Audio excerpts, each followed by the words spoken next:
Our second lesson this morning comes from the Gospel of Mark, chapter 14, verses 12 through 16.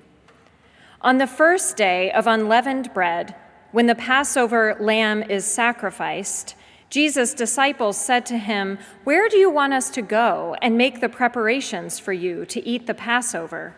So he sent two of his disciples, saying to them, "Go into the city, and a man carrying a jar of water will meet you. Follow him, and wherever he enters, say to the owner of the house, 'The teacher asks, where is my guest room where I may eat the Passover with my disciples?' He will show you a large room upstairs, furnished and ready. Make preparations for us there." So the disciples set out and went to the city and found everything as he had told them, and they prepared the Passover meal. This is the word of the Lord. Thanks be to God. On Election Day, Lieutenant Commander Dan Crenshaw, a veteran of the war in Afghanistan, was elected as a congressional representative. A few days later, on television, he offered viewers some advice about how to approach the men and women of the military on Veterans Day. Veterans Day, he said, is a good time for every American to connect with a veteran. Maybe say thanks for your service. But, he went on, I would actually encourage you to tell a veteran, never forget. When you say never forget to a veteran, you imply that as an American, you are in it with them, not separated by some imaginary barrier between civilians and veterans, but connected together as grateful Americans who will never forget the sacrifices made by veterans past and present.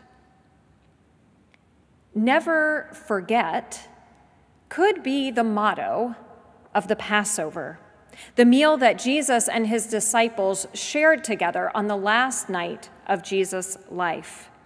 The Passover meal is a ritualized remembrance of the story of the Exodus, which is the defining story of the Jewish faith, and so an important story in our tradition as well. In the Exodus, God rescued God's people from slavery in Egypt, where they were held in bondage and forced labor by the Egyptian Pharaoh. The events of this story are retold in the book of Exodus in chapters 11 and 12, but if you take the time to read these chapters all the way through, you will notice that only about a third of the chapters are devoted to a narrative retelling of the actual events.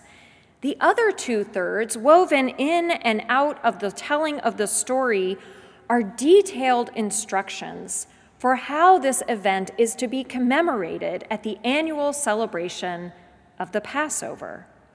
For those who wrote this story down so that it would be remembered, the ritual of remembering it was almost as important as the events themselves. Years ago, I got into a conversation with a stranger on an airplane. When he learned that I had children, he asked to see pictures. I showed him one and then asked if he had any pictures of the grandchildren that he had spoken about. He opened his wallet and pulled out a creased black and white photograph. The picture was of an unsmiling couple. The man wore a suit and the woman wore a wedding dress. "These are my grandparents," the man told me. "They were married in 1913. Grandma's wedding dress cost $14 and Grandpa's suit $35.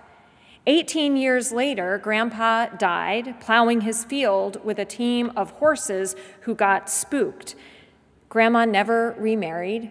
She raised the children and helped raise me and my siblings after our dad died in the war. Don't get me wrong," he said, "I love my kids and my grandchildren.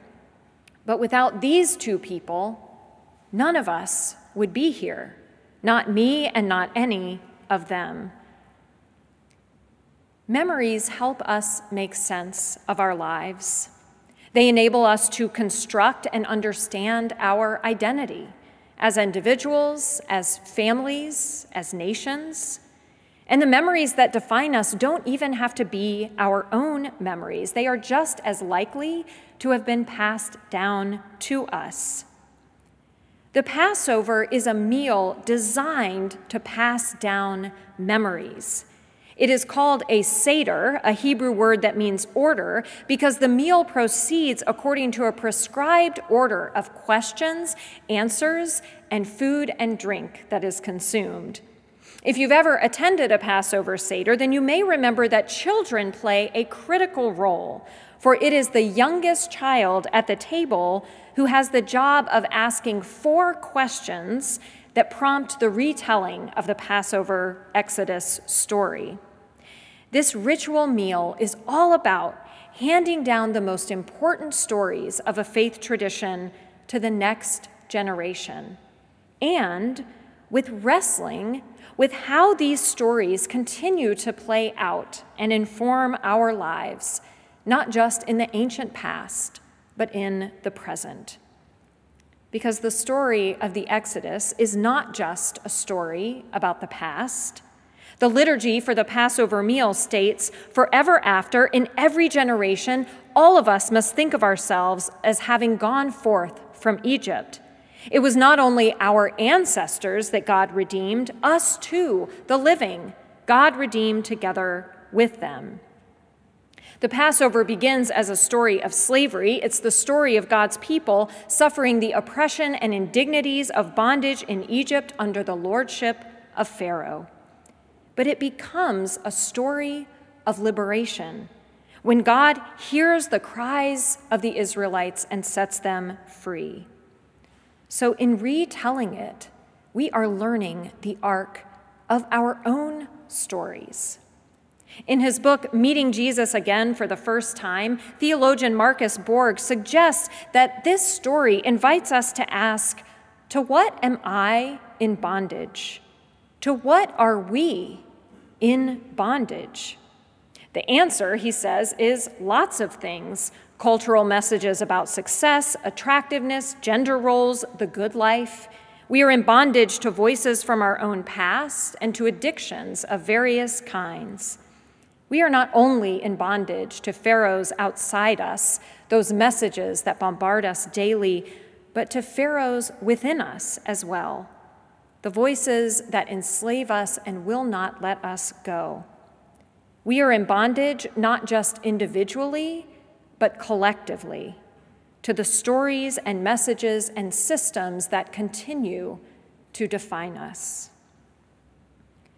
When NBC News anchor John Chancellor retired in 1993, he was asked what was the most memorable moment he'd covered in his 43 years of reporting.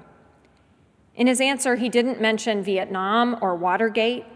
Instead, he named the political conventions of the 1960s and told a story of the convention of 1964. Black delegates were scarce on the convention floor that year, coming just in the wake of the passage of the Civil Rights Act. Chancellor recalled coming upon an older African-American man towards the back of an auditorium who was leaning against a pillar.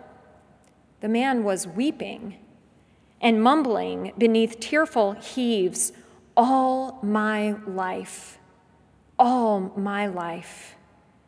At first, Chancellor thought the man had fallen or was ill, but when he leaned in closer, he saw that the man's sport coat was riddled with cigarette burns. A delegate had decided that this man would be his personal ashtray, and adding further degradation, other delegates had joined in. The pain and anguish on that man's face is something I will go to the grave remembering, said Chancellor. I will never forget those words. All my life, all my life. On the last night of his life, Jesus and his disciples gathered in a room to celebrate Passover, to remember that to be a child of God is to suffer the indignity of being in bondage to systems that continue to enslave all of us, whether we are victims or oppressors. In the Passover meal, we proclaim that God liberates us and that God calls us to participate in the work of liberation, which of course is the very thing Jesus went from that meal to do.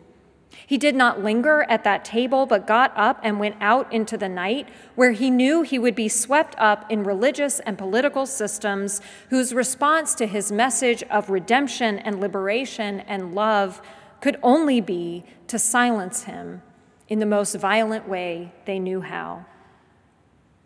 For these last 2 weeks in this series about God's table, we've reflected that we experience something in the Lord's Supper that we experience nowhere else, the unity and equality that makes us one in Christ Jesus. That would be a tempting thing to linger at the table to experience, to stay there where the promises of God are present and we just might feel a sense of hope. But when we connect the Lord's Supper to its origins in this Passover meal, we must remember communion is a meal to be eaten in haste, just as those first Hebrew slaves did, eating with their shoes on their feet and their staffs in hand. The Lord's Supper is a meal God calls us to eat on the run, knowing that what awaits us is what also awaited the Hebrews and Jesus, the pursuit of our enemies, the plans of Pharaoh to oppress and enslave, and years of wilderness wandering as we do the difficult work of pursuing justice.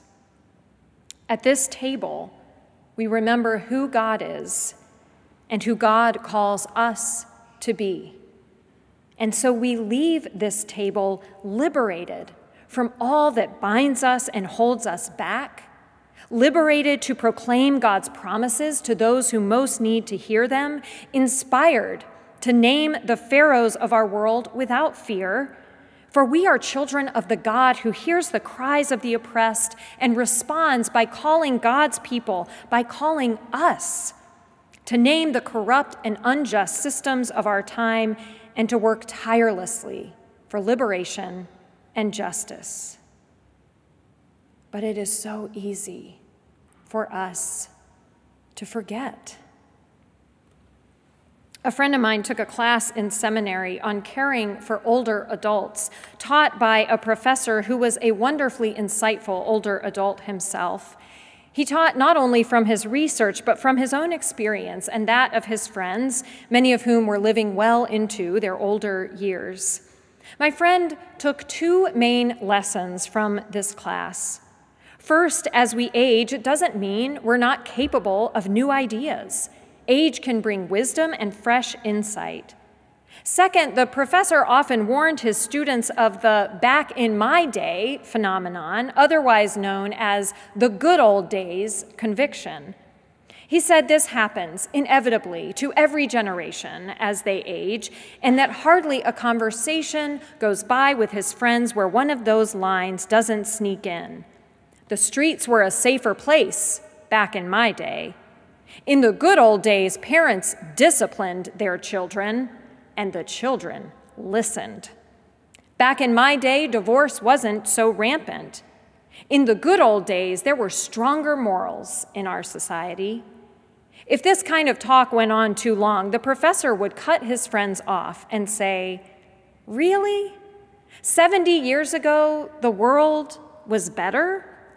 A time when lynching was commonplace, where women had little voice and were oppressed by the law, when significant marginalized groups were ignored or much worse?"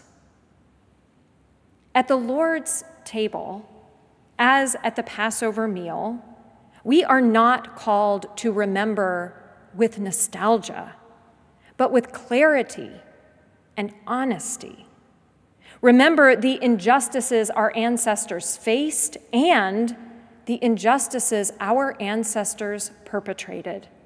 Remember that liberation was not the end of the story, but only the beginning of transformation that happens in the wilderness. Remember that this meal is not intended to nourish us into complacency, but to strengthen us, to live as truth tellers, justice seekers, and love bearers, even when it gets us into trouble. At the Lord's table, we must never forget that until every single one of God's precious children is liberated to sit with us at the table, until every Pharaoh who holds people and systems in bondage is called out and held accountable, our table is not complete. It is not what God longs for it to be. Until then, there is still work to be done, so do not linger. Remember, take the sustenance God offers, and then go. Live as people who will never forget. Amen.